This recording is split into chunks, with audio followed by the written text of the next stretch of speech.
What you're about to hear isn't a debate about policy. It's a senator standing on the floor of the United States Congress and saying out loud that his colleagues are deliberately leaving the country unprotected for the fourth time in a row. The Department of Homeland Security is unfunded. TSA agents are showing up to work without a paycheck. Coast Guard members, the men and women who patrol American waters, are going home to families who don't know how they'll pay their bills this month. FEMA, the agency responsible for disaster relief in states still recovering from hurricanes and typhoons, has effectively shut down. And the reason? A bipartisan deal was already made. The House passed it. The Senate had the votes. Democrats and Republicans agreed. Then, at the last moment, that agreement was walked back, with no counterproposal, no alternative, no negotiation. Just a no. Senator Sullivan didn't come to the floor angry. He said he moved past the anger phase. What he's feeling now is something more unsettling than anger. And if you listen carefully to what he's saying, you'll understand why. Because this isn't just a budget dispute. This is a pattern. And patterns left unchecked become precedents. Let's talk about what's actually happening here.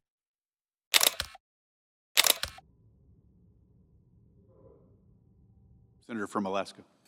Thank you, Mr. President. Mr. President, I want to come down and make a few remarks on a couple important topics.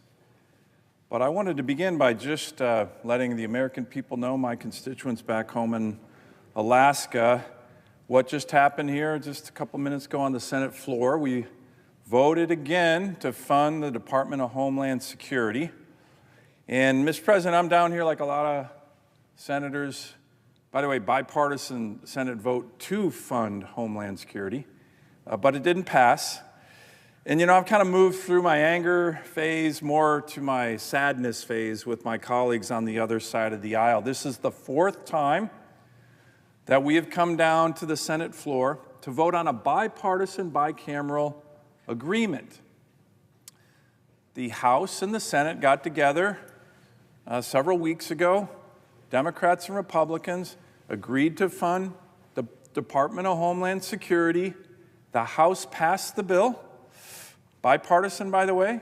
The agreed bill was going to come over here. It did come over here. And all of a sudden, my Democratic colleagues on the other side of the aisle, not all of them, Senator Fetterman has been voting with us, said, you know what, we're not going to keep that promise. We're going to not fund Homeland Security.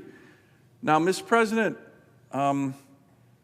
it's really frustrating because they're saying, well, they don't want to do it now because they want to reform ICE. Now, I'm a little skeptical of that claim because the White House and Republicans in the Senate have been waiting for weeks for any proposal from the Democrats on their reforming ICE. The White House and others have put forward, hey, here's our proposals. They haven't responded once. So if they want to reform ICE, they should at least give people in the administration or in the Congress here on the Republican side their ideas for reforming ICE. They haven't. It's been weeks. By the way, the press is not reporting that. I wish they would, because it's very bad faith when you're not negotiating at all. It's one thing to be far apart on, hey, I have this proposal, you have this proposal. They haven't put forward one proposal. So in the meantime, when we have a very dangerous world out there, we've been briefed in classified hearings that we should anticipate that the Iranian Quds Force, lead terrorist organization in Iran, is looking for attacks in our homeland, and they won't fund Homeland Security. Now, Mr. President, one of the things that I'm a little concerned about is that this is kind of from the old Biden Majority Leader Schumer playbook to defund the police and have open borders. Now, what do I mean? We know during the Biden administration, my colleagues on the other side of the aisle, many of them, and certainly the Biden administration, they had as policies, we're going to defund law enforcement and we're going to have open borders. That's what they did. 11 million people illegally came into our country during the 4 years of Joe Biden.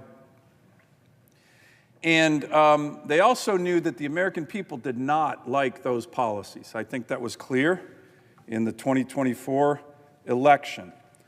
But here's the thing, Mr. President, the far left of the Democratic Party is still committed to these policies. So essentially, when you look at what's going on right now, it's back to the future.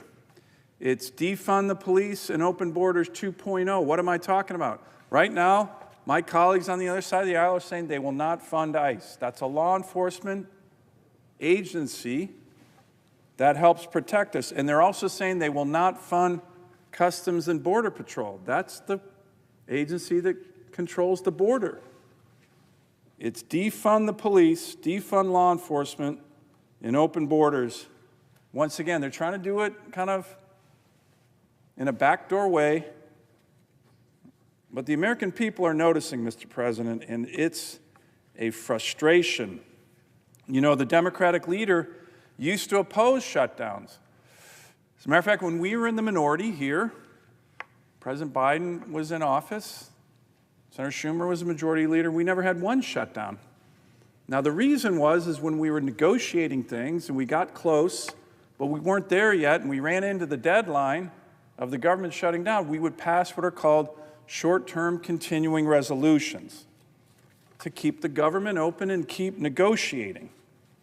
Senator Schumer said in 2019 that defunding DHS, which is what they're doing now, would, quote, hurt TSA, hurt Border Patrol, hurt FBI agents, air traffic controllers, food safety inspectors, Coast Guard members. They deal with our security right now. So if you believe in the security of America, vote yes to fund Homeland Security. I'm quoting Senator Schumer. Well, I would agree with his 2019 quote wholeheartedly. Vote yes to fund Homeland Security by keeping our country safe by all those agencies that he just mentioned. But now, again, given by far left-wing tactics and energy in the Democratic Party, anytime, and we saw this in the fall, and we're seeing it right now, that they don't get their way on an issue, they don't do what we have traditionally done, which is, all right, we're not there yet, let's compromise, let's put forward a short-term CR, let's keep the government open.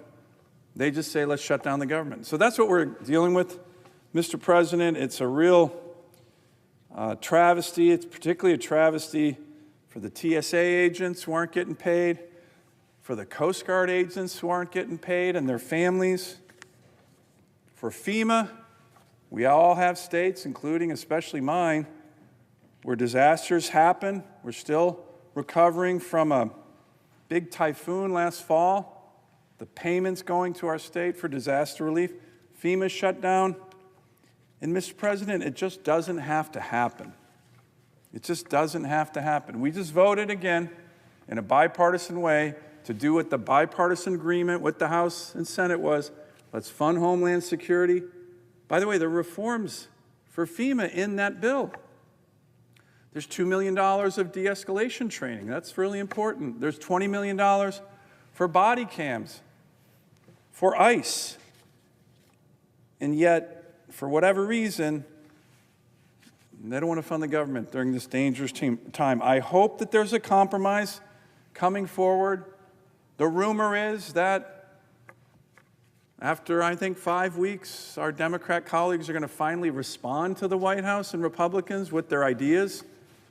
But again, it's hard to say you want compromise, you want reform on ICE when you haven't put forward anything in almost 2 months. That's not negotiating in good faith. But I'm hopeful, Mr. President. This is too darn important for the safety of our citizens during a dangerous time, for the men and women of the Coast Guard who do such heroic work and are now not getting a paycheck. My Democrat colleagues need to quit listening to the far left, come to the middle, and do what we've always done: compromise and vote to fund the government. Let me give you the context first, because without it, this looks like just another partisan argument on the Senate floor. And it is not. A bipartisan agreement to fund the Department of Homeland Security was reached weeks ago. Not a Republican deal, not a Democratic deal, a deal. The House passed it with votes from both sides of the aisle. It came to the Senate with momentum and with legitimacy. And then, at the last moment, the Democratic caucus pulled back. No counter-proposal, no alternative legislation, no formal response to the White House's reform proposals, just a withdrawal. And then it happened again, and again, and again. Senator Sullivan wasn't describing a negotiation that broke down. He was describing a negotiation that was never allowed to begin. Now, I want to be precise here, because precision matters in these moments. Sullivan's frustration isn't simply that Democrats voted no. In a functioning legislature, votes against proposals happen all the time. That is the system working. What he's identifying is something more specific, the absence of a counteroffer. When one side puts forward proposals and the other side goes silent for weeks, that isn't a disagreement.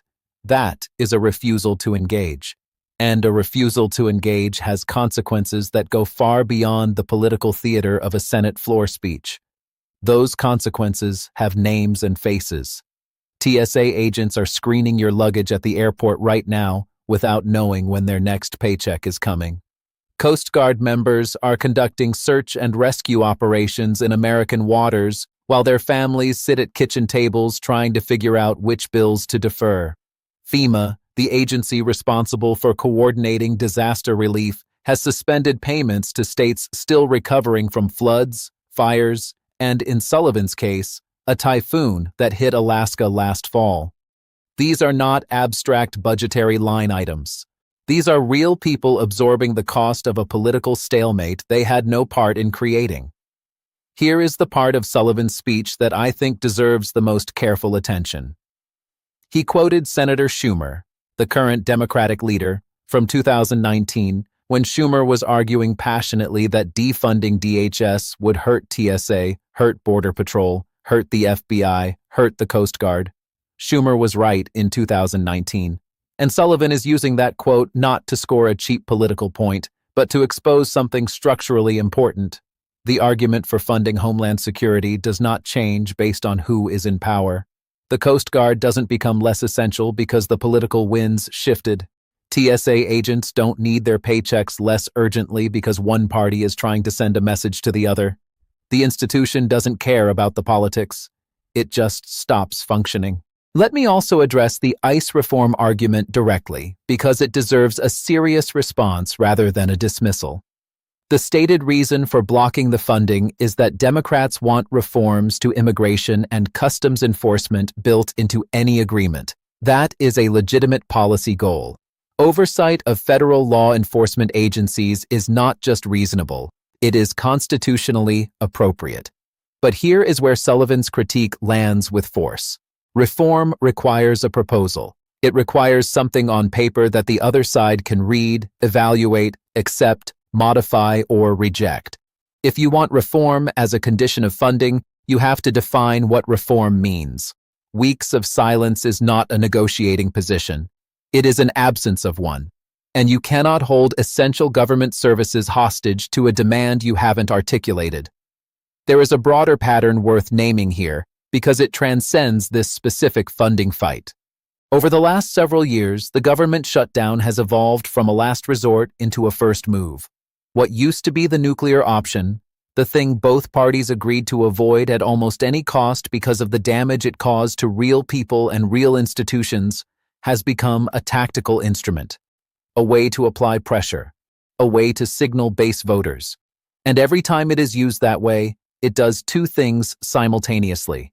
It hurts the people who depend on government services, and it erodes the norm that made government shutdowns rare in the first place. When norms erode, they don't come back easily.